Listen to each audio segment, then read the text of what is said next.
आणि धडाकेबाज I S अधिकारी तुकाराम मुंडे हे पुन्हा एकदा ॲक्शन मोडवर आलेले आहेत। अन्न आणि औषध प्रशासन विभागात आता त्यांची बदली झाली आहे। तिथे गेल्यानंतर लगेचच त्यांनी राज्यभरात मोहीम सुरू केली आहे।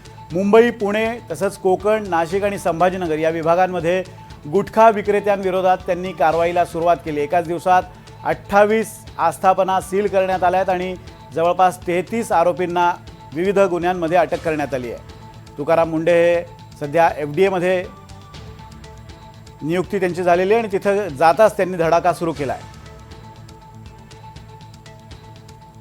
बेसळयुक्त अन्नपदार्थांवर धडक मोहीम राबवण्यासाठी तुकाराम मुंडे यांच्या पुढाकारातून आता अन्न आणि औषधांबाबत तक्रारीसाठी एक ॲप तयार केलं जाणार आहे। याशिवाय तक्रारीसाठी लवकरच टोल फ्री क्रमांकही उपलब्ध करून देण्यात येणार आहे। नागरिकांना भेसळयुक्त आणि प्रतिबंधित अशा अनुचित घटना दिसल्या की त्यांनी तात्काळ संपर्क करावा असं आवाहन सुद्धा खुद्द मुंडेंनी केलं आहे।